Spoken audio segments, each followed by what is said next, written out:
President Harry S. Truman once said, "Our debt to the heroic men and valiant women in the service to our country can never be repaid. They have earned our undying gratitude." More than 41 million have served in our nation's history, some 16 million in World War II alone. Tonight, we will take a special look at veterans across the CSRA and the impact they have had on our lives. And we'll also take a look at Fort Eisenhower and Camp Hancock. And we appreciate you being with us for this special half hour of Veterans Voices.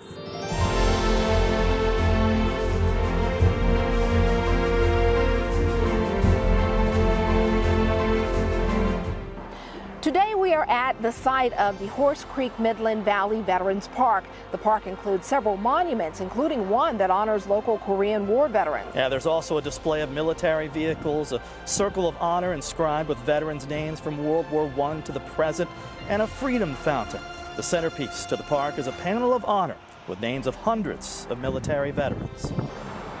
We began with a new name for our local Army post. For decades, it was known as Fort Gordon, but recently that changed. Yeah, on October 27th, Fort Gordon became Fort Eisenhower, the last of 9 military installations to get a new name, replacing an old name with ties to the Confederacy. Described as a man of character, General Dwight D. Eisenhower is one of only 2 U.S. presidents reinstated to the U.S. Army after leaving office. Leaders of Fort Eisenhower say the name change will help incorporate the Eisenhower name into training. Susan Eisenhower says she believes her grandfather would have been proud of this honor. And I think he would be extremely pleased that a post like this one, that is so central to the future security of our country, is named in his honor. But he would be thinking about the people who are working here, I can tell you that. October 14th would have been General Dwight D. Eisenhower's 133rd birthday. Now, this isn't the first time our local installation's name has been changed. It was first called Camp Hancock and helped lay a foundation in the central part of Augusta. The runways of Daniel Field have propelled countless planes into flight for decades, but it's built upon a foundation that helped set into motion the United States' involvement in World War I. America was not into international relations at this time. Actually, they had sort of an arm's length in getting involved in World War I. World War I started earlier, it was 1916. So we were a little late in the game, and I think it was the negotiations with Wilson, our president, with other leaders in Europe that made that leap and said, okay, we will participate. Nancy Glaser is the executive director of the Augusta Museum of History. She says a handful of training sites were created. Camp Hancock in Augusta was one of the largest. It's estimated more than 25,000 were at Camp Hancock between 1917 and 1919. Most soldiers were from northern states. Probably the reason that they arrived here in Augusta is because of the weather. It's pretty good all year long, so they could train and not have to worry too much about uniforms, but it was uncomfortable for some of them because a lot of them were wool. Not only was the weather more favorable, there was a firing range and there were trenches as far as close to where the Augusta Mall is today. Yeah, there were some places out there they used. Remember, that was country. And they were looking at landscapes that were similar to what they would be seeing in Europe.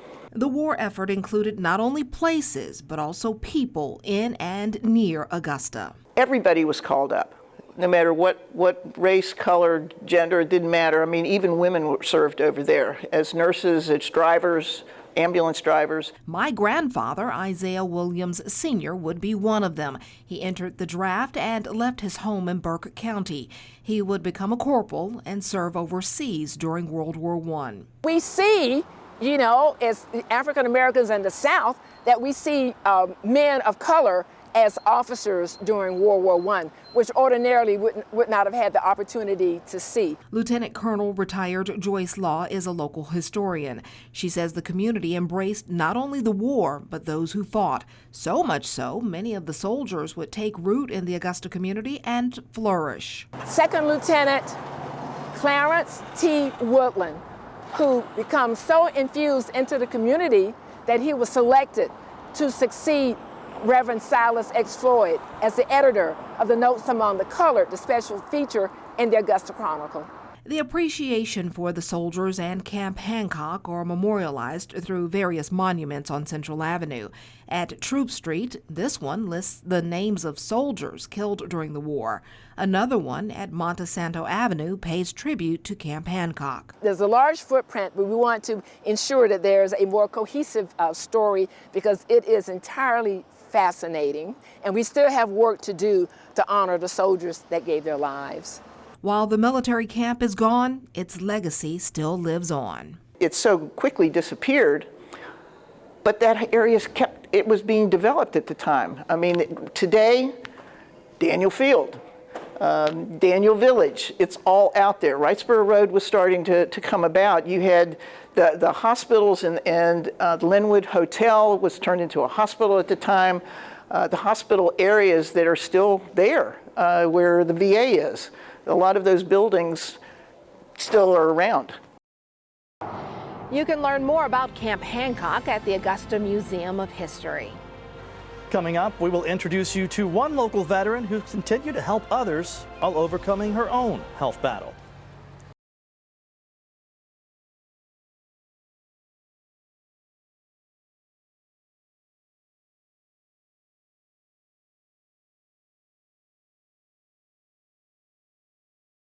Scattered throughout downtown Augusta, you will find tributes to those who have served. Starting on Green Street, you can visit the World War I Memorial.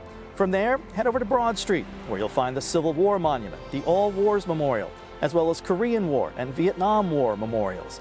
Finally, take a stroll down the Riverwalk to the Heroes Overlook, which honors Medal of Honor recipients. For most servicemen and women, it's in their DNA to want to help and serve. But when something happens and they can no longer do that, it can be extremely hard. Yeah, Kim Vickers talked to one local woman who not only overcame her own health issues, but made it her mission to help others. Many veterans come out of military service with injuries or service-related health issues that they struggle with for the rest of their lives. I met one inspiring woman who worked through a traumatic brain injury that she refused to let keep her down.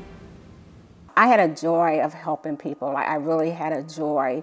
And to know that I made a difference in someone's life. Robin Young spent 24 years in the Army and Army Reserves as a nurse. It was always her dream to serve people until one day in 2012 when she became the one who needed help.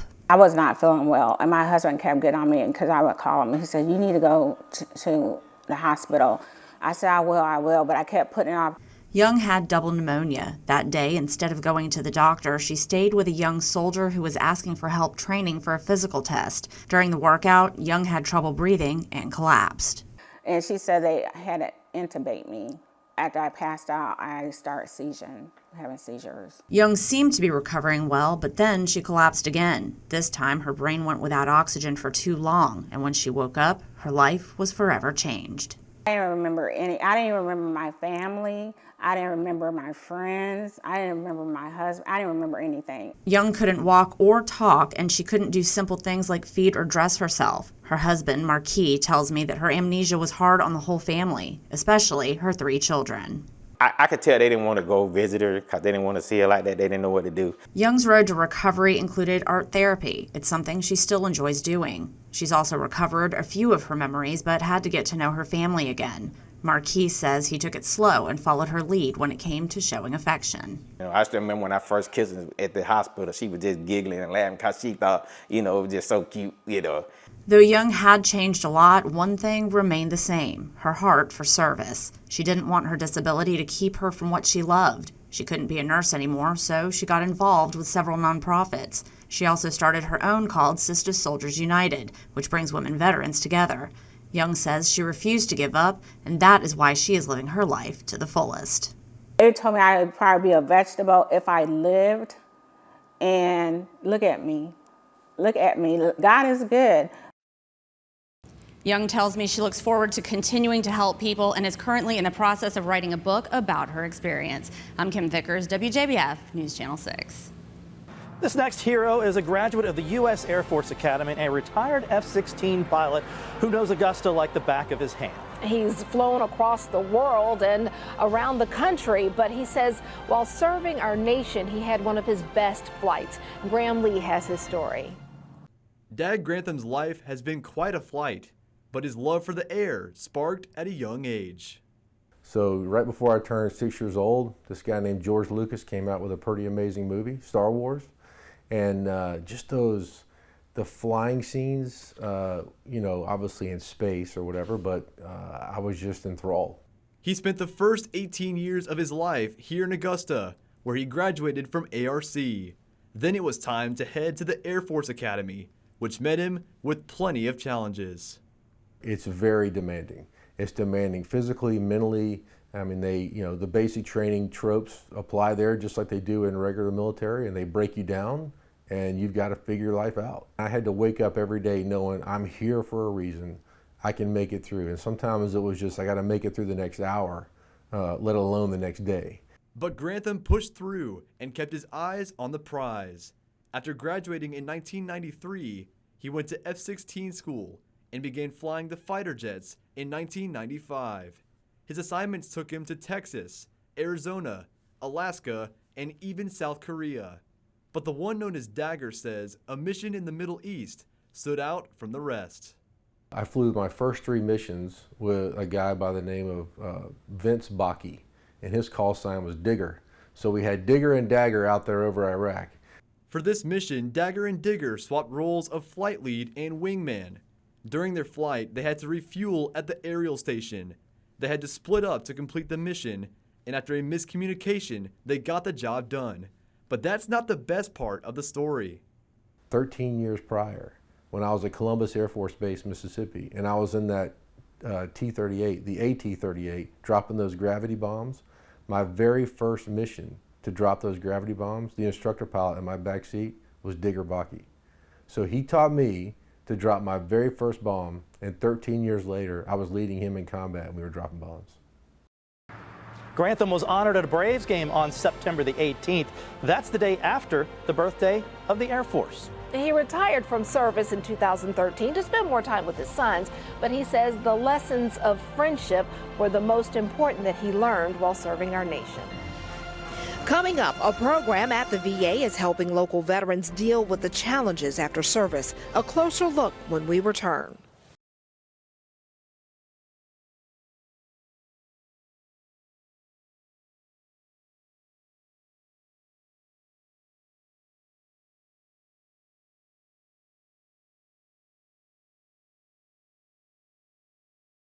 A visit to Grovetown City Hall on Old Wrightsboro Road will also lead you to the Grovetown Veterans Park. An expansive wall features lists of service members lost in each war. You'll also find a cannon, gazebo, and picnic tables. And if you have a little extra time, you'll want to visit the Grovetown Museum. The restored 100-year-old home contains 4 galleries of artifacts and exhibits. An outpatient program at VA Augusta is helping veterans create meaningful, productive lives. Tiffany Hobbs tells us about the program that helps them feel better and thrive. Jennifer Outlaw served in the Army for 14 years as a military police officer. Even in retirement, she says her calling to help people never waned. Working for the VA was like the next natural step. So I can still serve in a way, I can still remain part of that military community and stay connected. At the Psychosocial Rehabilitation and Recovery Center, Outlaw helps veterans with severe mental illness find a sense of meaning and purpose through tailored treatment plans. To see them go from that low place to thriving, to being connected in the community, to being able to have meaningful relationships and feel like I have a reason to live again, I get reminded of that every day. It changed within a matter of 6 months for me. Erwin White says he came to the VA at a loss for how to deal with his extreme behavioral issues. I just sat in the stairwell and I said, "Oh God, I don't know what I'm going to do, but I'm not going to leave this place until I find myself again." After years of guidance and graduating from the PRRC, he says he's now living a more sustainable life. He tells us he keeps a pencil behind his ear so he can jot down every new thing he learns at the VA. We learn acronyms, we learn breathing techniques, taking time outs. It's so much more. It goes to everything I do.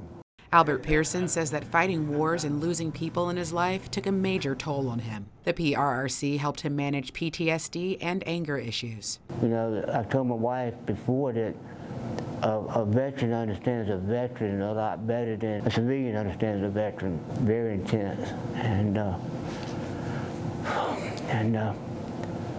very challenging. And it's a struggle, but with the help of my old friends, we'll make it through it. White and Pearson graduated in September from the PRRC. I was raised through the welfare and everything, and I never got a diploma. When I graduated the program, I actually got a diploma and with a seal on it and everything, and that was very special to me.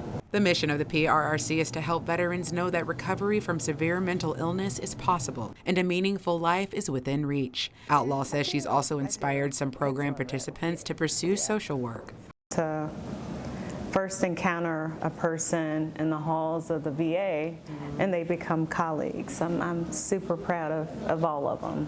Outlaw says that with all the classes, activities, and sessions the PRRC provides, this never feels like work. We can only smile and be thankful that we were part of that process. One veterans organization has been providing support for women service members in the CSRA for more than a decade. Hannah Latier shows us how they're making a difference. For us to be able to help and serve our country, that is the proudest thing a person could ever do, especially as a female, because it's so hard. The Women's Veterans Organization of the CSRA started out as a support group. We would just travel from place to place, restaurant to restaurant, and we would just have like a social get-together and tell war stories. But founder Alston Hooper wanted to take it a step further. I decided to turn it into an organization where we could do more, and then we started taking care, helping our women veterans, their families. The organization hosts pop-up events, does volunteer work, donates supplies, helps homeless women veterans find housing, and much more. When I first got out the military, I really had a lot of medical problems. Sanders is a disabled veteran who served for more than 20 years. Someone worked with me for my disability like I try to work with everyone now, and they helped me to get my whole 100% disability. And since then, I've really worked diligently trying to help others to get theirs. She helps other women through her involvement with the organization because of the support she received. We know how difficult it is, especially when you're single, you have children, you've been out the military. No veteran should be homeless. No veteran, whether they're male or female, no veteran should be homeless.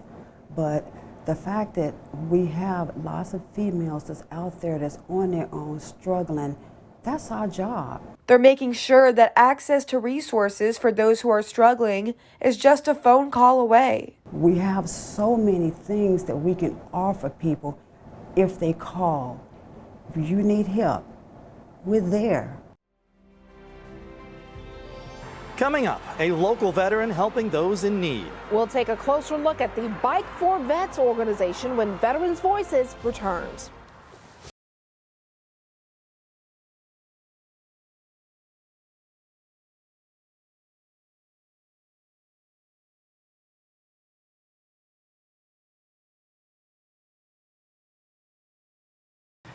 In Columbia County, the Military Memorial Wall is a tribute to military service members. The plaques on the wall honor those who fought in the Civil War, World War I, World War II, the Korean War, Cold War, Vietnam, and Iraq. There is also a plaque of military dedications, along with a flag from each branch of the military. The brick memorial wall is a half circle encompassing the 6 military flags, with the American flag at center and an access fountain. An Aiken County veteran is giving back to his community one bike at a time. Brandon Dawson introduces us to Speedy Jones and takes a look at his charitable deeds. In Aiken, South Carolina, Mike Speedy Jones is a veteran who's all about helping those in need. I joined in 1987. I enlisted as a parachute rigger, And so I went to Fort McClellan, Alabama, then off to jump school in Fort Lee to learn how to pack parachutes, and then off to Fort Bragg. I went to Desert Storm for a year. I came back, got out of the airborne status. I went to Fort Knox, Kentucky.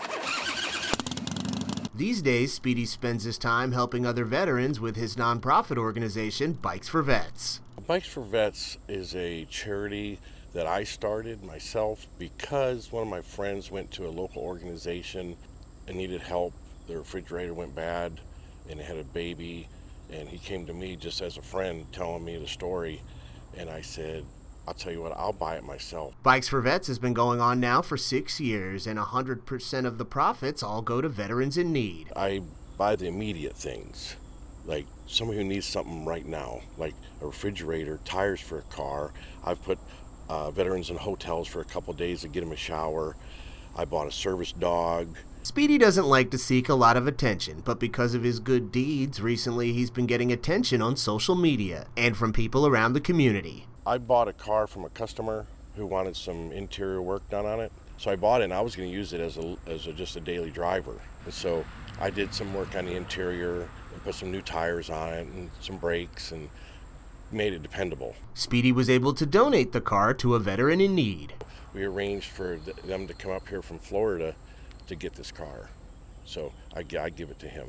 The list of Speedy's charitable acts goes on for days. I'm going to tell you something.